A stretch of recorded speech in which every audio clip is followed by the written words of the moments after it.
This week on Aliens Explored, we will be looking at UFO cults and religions, focusing specifically on the notorious case of the Heaven's Gate cult. 39 members of this organisation were inspired to commit suicide by the appearance of the Hale-Bop comet in our skies in 1997.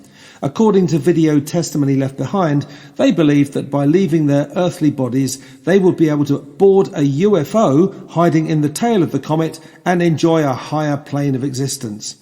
And who's to say they were wrong? Well, we probably will, here on Aliens Explored. This episode is dedicated to our explorer of the week, Israel. Check out our Patreon at patreon.com/Aliens Explored, and we will love you forever.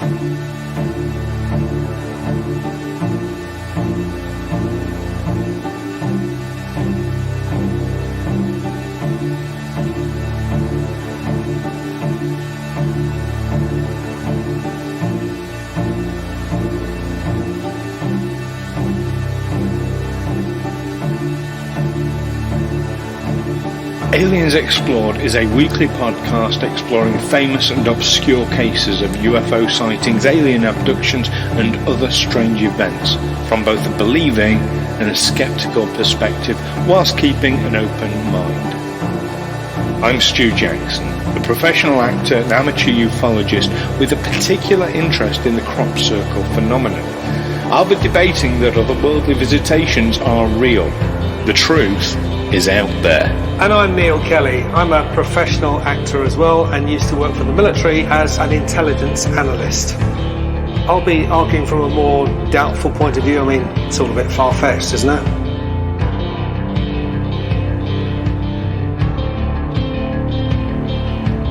Hello listeners, and welcome back to Aliens Explored, your weekly podcast looking at the mysterious skies and the sometimes odd effects they have on people down here. My name is Neil Kelly, I'm one of your hosts. And I'm your other host and one of the odd people, Stu Jackson. I mean, odd effects on people, not necessarily odd people, but... And effects on odd people. But let's call a spade, shall we? Yeah, odd people. Yeah, effects on odd people. That sometimes happens. It does sometimes happen. Yeah, odd as in occasional people, not necessarily people in need of professional help. No, maybe not to that extent. But ufology does attract its more, should we say, fringe people. There are some definitely odd people involved in ufology. Not all people, I hasten to add. And we're going to talk about some of those people today, aren't we? Nice. This was all a segue into our subject matter. I like that. So Heaven's Gate. Oh, goodness. Yes, the Heaven's Gate cult, which was described as a mixture. This is Wikipedia, described as a mixture of Christian millenarianism, New Age. That's easy for you to say. You can't say fairer than that. Further, Christian millenarianism, New Age, and ufology. So it's being characterised as a UFO religion as such. And I wonder how many of our listeners remember their mass suicide back in 1997, occasioned by the passing of a comet. Hale-Bop, wasn't it? It's Hale-Bop, yeah. Yeah. I mean, gosh, yes. I remember it being on the news at the time. Yeah. Is that one that you remember at the time? I do remember at the time. I remember the footage of the camera moving around all these bunk beds in this overcrowded house with all these bodies lying on them, all dressed the same. Yes. Wasn't it something about the trainers? They were all wearing exactly the same brand of trainers that... I don't remember that level of detail about it, to be honest. And I must admit, at the time, I was quite dismissive of it, I suppose. I mean, recognise it as being sad, but I I suppose I was quite dismissive because I didn't really associate it as a UFO cult as such at the time. Yeah, they made quite a big thing about it. I don't know why I didn't. Yeah, I was dismissive. Maybe that was played down. I mean, they did believe that following, in the sort of tail of this comet was a UFO that had come to pick them up, and the only way they could get up to it was by leaving their earthly bodies, and yeah, they would fly away on this UFO to start their new lives as a higher form. Yeah, all 39 were dressed in identical black shirts and sweatpants, brand new black and white Nike Decades athletic shoes, and armband patches reading Heaven's Gate Away Team.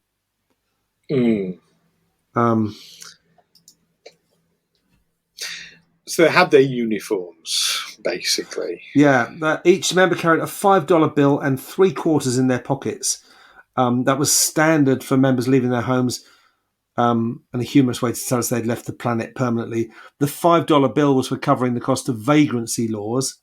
I guess that's Okay. a thing particular to the state of California. If a copper could stop you for accuse you of vagrancy, if you can produce a $5 bill, then he's foiled. He says, "Oh no, I have no power against a $5 bill," and 3/4 for calling home from payphones. Obviously, This is back in the 20th century when people used quarters for payphones.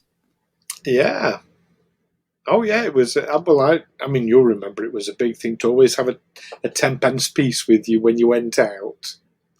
Or when I was at school, a 2-pence piece. A 2-pence piece. A 2-pence piece for a phone. Yeah, yeah. Or even before, but pre-decimal, a tanner, an old 6-penny bit. That was what you needed for a phone call. Now, back in the days of LSD, that's pounds, shillings, and pence. Yes. That's before my time a little bit, which always pleases me to say because I don't get to say it very often these days. Yeah. It's ironic that back in those days, I'm digressing a bit here, we were probably more in ready contact with our parents than children now, because we had a payphone just across the road from our school, which we could go and make a phone call to. If you didn't have any change, you could reverse the charges. Mm-hmm. I think a lot of parents were used to that. Whereas nowadays, kids will have mobile phones, which are taken off them at school. They're completely incommunicado, and those phone boxes have gone. There's that, but I also think because kids have all got mobile phones, it's like, well, so you remember back in the day, basically you weren't allowed out unless you told your parents where you were going to be and what time you were going to be back home. And because of that lack of ready, easy communication, you couldn't just text or anything. Yeah. It was important. It was important that your parents did know where you were going to be in cases of emergency, in cases... and woe betide you if you went on somewhere else. Which never happened. But yeah, no, it was important. So now with the mobile phones, it's like, well, they don't need to know because they can just text them and find out. So yeah, I think it's... I don't know. I don't have kids, so I kind of have no skin in this game. But it feels like now it's more of a risk. Yeah. As a result, I don't know. Things are different now. But, They are. Anyway, at times they are changing. Back to Heaven's Gate and their mass suicide. Yeah, you don't tell your parents you're going off to commit mass suicide. Founded in 1974. Yes. By Bonnie Nettles and Marshall Applewhite, known within the movement as T and Do, respectively. Yeah, they're an interesting couple. So Marshall, very strongly Christian. His father was a minister over in Texas. And really, very, very strong Christian. Then he meets Bonnie, who's So I have opinions about theosophy. As actors, in fact, I know some of our mutual friends as actors, Neil, are theosophans. Is that the correct term? Theosophists? Is it Theosophists? Theosophists, yes. And I've had some strong debates about interesting conversation. Yes, blazing rows after a few pints. No, this is all on social media, which, of course, we all know is always civilized discourse. Yes. But so I have some strong opinions about theosophy. So, from my perspective, Bonnie and Marshall weren't onto a strong start with that one, in my opinion. I mean, just for the benefit of our listeners, can you just briefly explain what theosophy is? Briefly would be very, very difficult. It is an occult movement based on Christianity. Now, I consider it personally to be a cult. It pulls together a lot of biblical teachings and occultism and New Age. It's a cherry picking kind of. It really, religion. really is. It's so many of our listeners will know I'm hugely into Star Trek, and one of the ways in which they created, if they had to create a lot of different spaceships in an episode, what they would do is they would take apart existing spaceships and put them back together again in different ways. It's called kit bashing. Basically, you take a model kit and you bash it together in different ways. So you put a tank turret on top of your fighter plane. That sort of. That's the basic premise, exactly. Or you might stick wings on your tank, Well, theosophy is, in my opinion, a kit bashed. Okay. Well, religion, cult. Is it a mashup of theology and philosophy? Is that where it comes from? That's where the name comes from. And indeed, one of the founders insists it is absolutely not a religion, but also referred to it as religion. So, Okay. But I think there is a huge amount of kind of abuse of power in there, and it's. I don't think it's a healthy thing. Well, all religions. All religions kind of. I know many of our listeners are in the United States, which is a far more religious country than than most European countries. And they might take umbrage at this, but I think all religions are based on abuse of power. I mean, if you look at your personal relationship to God or Jesus Christ, well, that's an abusive relationship, isn't it? You've got to love me, or else I'll punish you. Yeah, it's the basic deal, isn't it? Absolutely. And if you do something I don't like, you are nothing. Yeah, and I'm not going to tell you what. You've got to kind of guess the kind of things I won't like. Yeah. Yes. It's very much There's not much difference between that and abusive relationship. And do you know what the difference between a cult and a religion is? I think it's just something down to how many people belong to it, isn't it? I mean, is it? My usual answer is there isn't one. Okay, there probably isn't, but I thought it was just down to if you've got a religion that's got dwindling numbers and no new members joining and people dying off, the event said, well, we've been downgraded from religion to cult because there's only 50 of us left or something. So when Jesus, if he actually existed in the first place, had 12 disciples, that was definitely a cult then. Definitely a cult, yeah. Definitely a cult. Okay. Yeah. Now, glad we've established that one. So, back on to Heaven's Gate. Yeah. So it's always difficult because you don't want to upset upset any listeners, do we? No. But we do have some very strong opinions But religion. Here we have a group of people, quite a lot of them, because there were 39 bodies found. I guess there probably would have been lots of other people who had sort of come and gone. Yeah, we're talking California in the 1970s, 1980s, well, into the 90s, pursuing this monastic lifestyle in this suburban house. Actually, in 1976, so only 2 years of it got going, a core group of a few dozen members stopped recruiting and instituted a monastic lifestyle. So they closed themselves off, which is cult behaviour, separating people from anyone who isn't involved in the movement. Yes. And also, many of the men, I don't know, it wasn't all men, was it? No. Well, I mean, Bonnie was one of the leaders. But of the bodies they found, I mean, a lot of the men had been castrated. They'd removed their genitals, which I guess shows commitment. It's if you can commit suicide, but if you don't, life won't be much worth living. You won't have much of a life after the cult without your genitals. I mean, I feel I need to interject at this point. Lack of genitals does not mean your life's not worth living.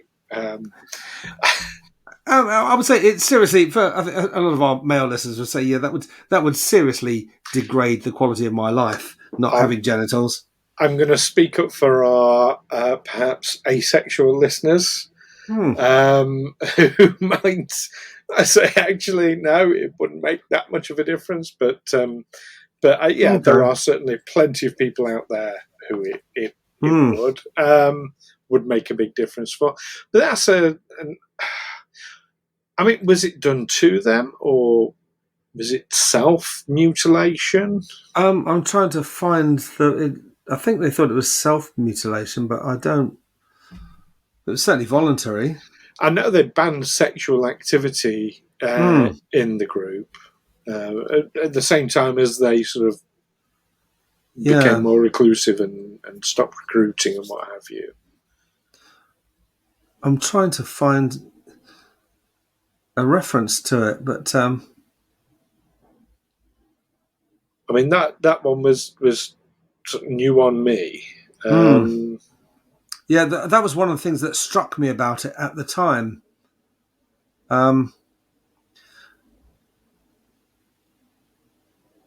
That's it.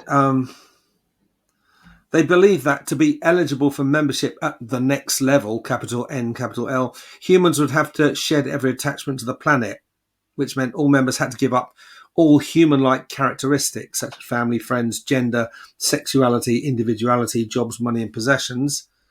The evolutionary level above human, TELAH, was a physical, corporeal place, another world in our universe, where residents live in pure bliss and nourish themselves by absorbing pure sunlight. Beings do not engage in sexual intercourse, eating or dying, the things that make us mammalian here. So this would have been back when the group originally believed that the metamorphosis, the ascension, would be a physical thing. This is before Bonnie died. Because then Bonnie dies of cancer. And it's like, no, it's much more metaphysical. We're all going to be ascending, and we'll have to cast off the physical body now. They suddenly changed. Because Bonnie dying of cancer kind of made it a bit awkward for them, really, as a group. So their beliefs stayed generally consistent over the years, but they were flexible enough to be modified over time. They slightly changed the beliefs, such as modifying the way one can enter the next level, placing more importance on the idea of Satan or these extraterrestrials evil space aliens called the Luciferians, because they believed that God was a highly developed extraterrestrial. One of these concepts was the belief of extraterrestrial walk-ins. Applewhite and Nettles taught their followers that they were extraterrestrial beings. But the notion of walk-ins became popular within the New Age subculture. But when it became popular, they changed their tune and began describing themselves as extraterrestrial walk-ins. Similar to the concept of being possessed by spirits, defined as an entity who occupies a body that has been vacated by its original soul. Heaven's Gate came to believe an extraterrestrial walk-in is a walk-in that is supposedly from another planet. So this is presumably after 1985, after Nettles died. Bonnie Nettles died. So, yeah, they were quite flexible in their approach, in their movement, because they did originally. It was quite strong that the body itself, the physical, would transform into this immortal extraterrestrial being, going to the next level, and then it was, oh no, but you're just going to leave your body behind, like Bonnie did.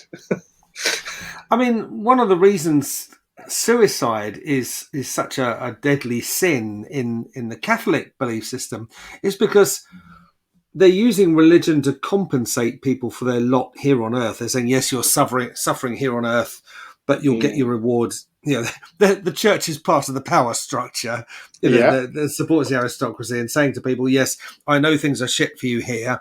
You're seeing the lords in their mansions or whatever, but you'll get your reward in heaven. They describe heaven as so wonderful compared to their life here on earth that they've got to stop. People are going to turn around and say, well, fuck this, I'm not staying here. I might as well just jump to the next level and go to heaven. And that seems to be what they did.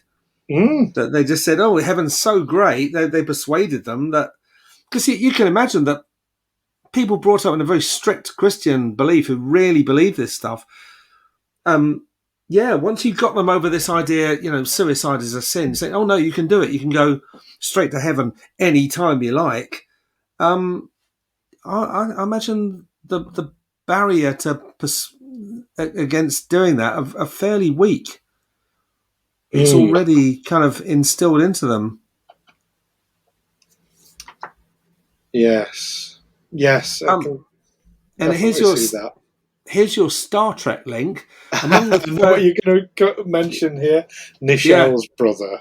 Yeah, among the dead was Thomas Nichols, brother of actress Nichelle Nichols, who was best known for her role as Uhura in the original television series of Star Trek.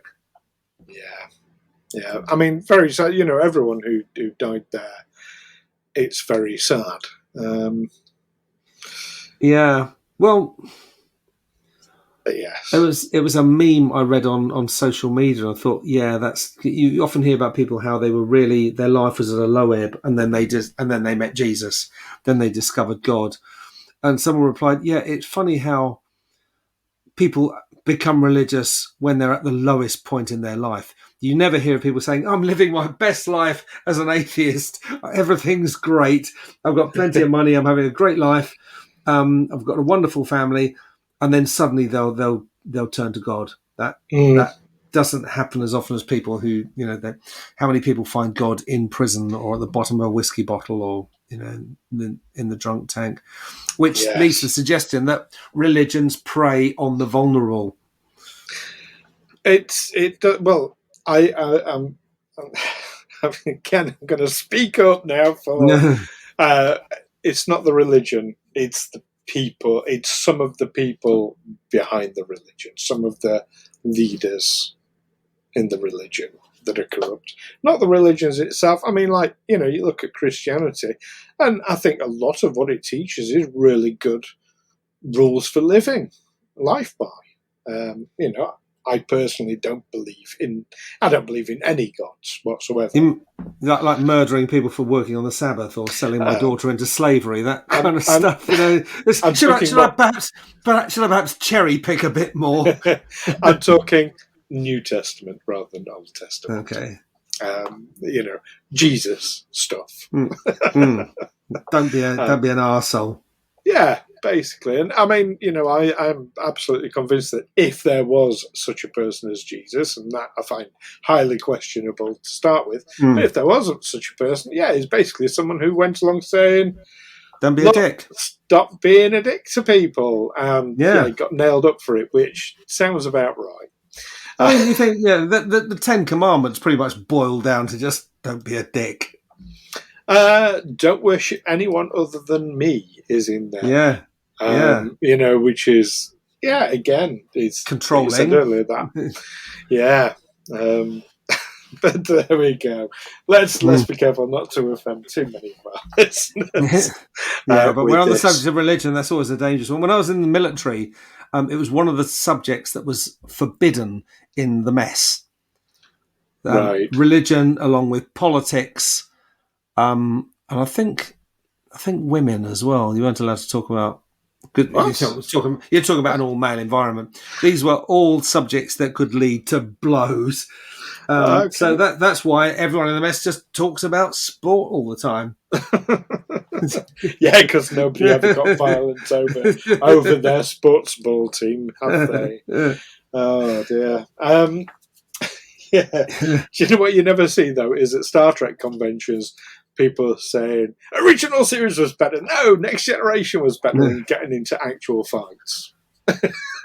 Don't they do? Not actual fights, but I mean, they get pretty heated on social media, but you don't get people actually resorting to violence over it. Okay. Which is, Anyway, I'm not here on a, maybe I ought to start a cult of Star Trek. Yeah. Yeah, so, I mean, largely the people who joined this group were hippies, but it said not all of them. One recruit was John Craig, a respected Republican and ranch owner who came close to winning a 1970 Colorado House of Representatives race. And he joined the group in 1975. So obviously, having failed to join the House of Representatives, obviously had some kind of crisis. I expect every individual would have their own reasons for joining, and like you say, it's going to be people who are generally speaking at a lower ebb in life. There's a it's the same with the drug culture, isn't it? I mean, it's not the drugs themselves that destroy people. People already have a problem, and drugs make it worse. Like drink makes it worse. Most people can enjoy alcohol in moderation and live a happy life. They can smoke marijuana in moderation, enjoy a happy life. But some people will have a real drink problem, but the problem isn't the drink; it's what was already going on with these people. And I think it's. And yes. And people like that will be exploited or find their ways into destructive relationships, either with another person or with a group. Yes. It's Joe. I can't get out of my head. There's the series The American Office. And there's a character in there called Creed, and he has a line about cults. He says, I've been a member of a number of cults, sometimes as a follower, sometimes as a leader. He says, you have more fun as a follower, but you make more money as a leader. Yeah. I think, I can see this. So, I mean, we haven't really touched very much on the whole UFO aspect of this, and I suppose in many ways that's because it's incidental. It's not a core of the group, it's just that's a means by which they were going to ascend. Now, they'd had some kind of belief system, which they obviously took the appearance of Hale-Bop comet as a fulfillment of some kind of part of their belief. I think they had believed that they'd readied themselves for this journey for quite a long time, And then when this comet appeared in the sky, for some reason, they believed that there was a UFO chasing this comet, hiding in the tail of the comet. Yes. Or maybe they thought that the comet itself was the... But here's the thing. I don't think it really matters. I think here's the thing. You can, and it's one of the... I'm going to offend a whole load of other listeners now. But I'm the same when it comes to astrology. Like the movement of planets and balls of gas, the effect it has on us, like on a day-to-day. No, I don't think it has any effect at all or connection. It's just about seeing patterns in things and applying those patterns. It could be the way ducks swim about a duck pond.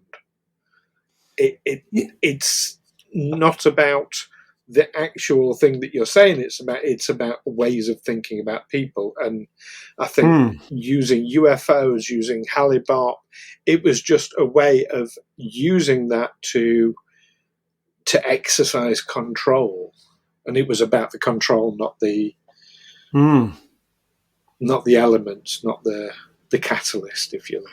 I mean, we are storytelling creatures, aren't we? And I find, for instance, learning historical facts, it's much easier for me to remember a story which links lots of things together than it is just to remember, a list of facts. And of course, that's where conspiracy theories come from. This idea that things are connected, that this is, and in a causal relationship, that this has actually caused this to happen. And you can get pretty out there and pretty. The evidence doesn't have to be strong. I mean, people who say that COVID was God's punishment for allowing gay marriage. I mean, you'd be hard put to prove that, to present any evidence for that, but people believe it just the same. Simultaneously, because of the lack of any proof of existence or non-existence of any God, you'd be hard pushed to prove that isn't the case as well. But those same people would also be the ones who would say, well, actually, COVID is a hoax altogether. Yeah. It's just a plot, and the lockdowns and the mask wearing, it's all a plot. And the vaccines are toxins that are going to kill us all, and prepare for the great replacement. All this kind of, it all kind of. Oh, and don't forget the microchips that are being injected in so that Bill Gates can, I don't know, turn us all into his sex slaves or something. Yeah. Yeah. I mean, it all links together, and it's. I mean, they call it going down the rabbit hole when you start making these connections on very, very, very flimsy evidence. Yes, it really does. And also I think you need to have just generally, you can't, for some reason, accept the world as it is. You can't see, well, that's obviously causing that. No, there has to be some conspiracy behind it. Yes. But I honestly think it's not about... Basically, I think this couple, they were probably very charismatic. Was it Bonnie and Marshall? I think they were probably very likable, very strong personalities. Got to be good storytellers. To be a preacher, you've got to be a good storyteller. You've got to have people hanging on your every word. And Marshall, being the son of a minister, probably learnt those skills. Yeah. So I can certainly see that. So I don't think it's about the content of the story. I think it's about the end result. Oh, cool. That's going dangerously down the end justifies the means route, which is not a healthy direction. But no, I think it's about the end result rather than the story itself, the telling of it rather than the story. Yeah, that's what I mean by that. So I personally, I'd rather Heaven's Gate was disassociated from ufology. Personally, their website still exists. Does it? Yeah, heavensgate.com. Wow. It still exists. Yeah, which is astounding. But yeah. I suppose once something's on the internet, it's there forever, isn't it? Unless someone wants the domain name for something else. Yeah, because the domain name will expire after a period of time, unless you pay to keep it going. So this is this is 25 years ago, more. Mm-hmm. Yeah. And it's still there. And I have to pay every year for Aliens Explored. So somebody is still paying for that. Somebody is maintaining it. Now there's a mystery we need to get to the bottom of. That's worth looking into. Who's keeping this webpage going? But you know who might know? Who? Our listeners might know. Our listeners might know. Page going. Of course, our listeners will know. We'll be delighted to hear from you. Know, yes, let us know who's still keeping Heaven's Gate going, and let us know what you think about Heaven's Gate as well, and its association with ufology in particular. Is it right that it should be associated? Should it be disassociated? Do let us know. You can contact us via the usual means. You can email us, aliensexplored@gmail.com. You can talk to us through our YouTube channel by leaving comments on our videos. You can, if you're one of our Patreon members, you get exclusive access to our Discord server where you can chat with us and like-minded people about this and any of the other topics we discuss. All the links are down below as usual. Oh, and there's social media, but we argue a lot on that. Well, I do. Anyway, not with listeners, I have to say, but yeah, just generally. But yes, so that's the thing. We've covered that topic. Let's look forward now to next week's topic, when we're going to be looking at an interesting one. It's been put forward, this theory that Leonardo da Vinci, hid the image of an extraterrestrial in the Mona Lisa painting. So we'll have a look into that one. Right. Yeah. Well, that's quite the expression on your face there, and I'm disappointed that the listeners couldn't see that. Okay. So that'll be an interesting one to discuss. Or it could be a really short one. It could just be, no. It's happened before, so yeah, you never know. Haven't you noticed whenever a front page headline, especially on a tabloid, is presented in the form of a question: is this the end? Is this the thin end of the wedge? Is this the end for Donald Trump? Is this whatever? The answer to that question is always no. No. And do you know what? If anybody comes up to you saying, I'm the leader of a religion connected with UFOs, that's probably a good word to say to them anyway. Is no. Yes. I have to go now. I made my excuses and left. Yes. Return to the mothership to spawn. So, listeners, don't forget to keep watching out for these UFO religions that are abusive and toxic, and I'm giving side-eye to Scientology here. And of course, keep be watching careful, the mate. They are very litigious. Tom Cruise will be after you with a rip. He's going to be knocking on the door any minute now. And he's good at running, is Tom Cruise. He can chase me down quite easily. It's all those years spent running away from his sexuality. Yeah. Oh, we're so going to get sued. You're going to have to show him the money. Oh, he wants the truth. He can't handle the truth. Okay, on that note, listeners,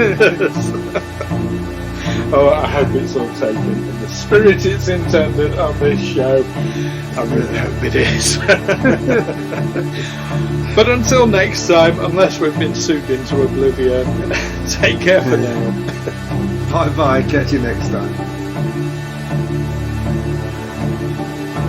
Aliens Explored is a Figo Films production in association with Juicy Falls.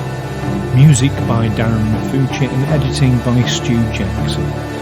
Find us on Twitter and Facebook by searching Aliens Explored or visit aliensexplored.com.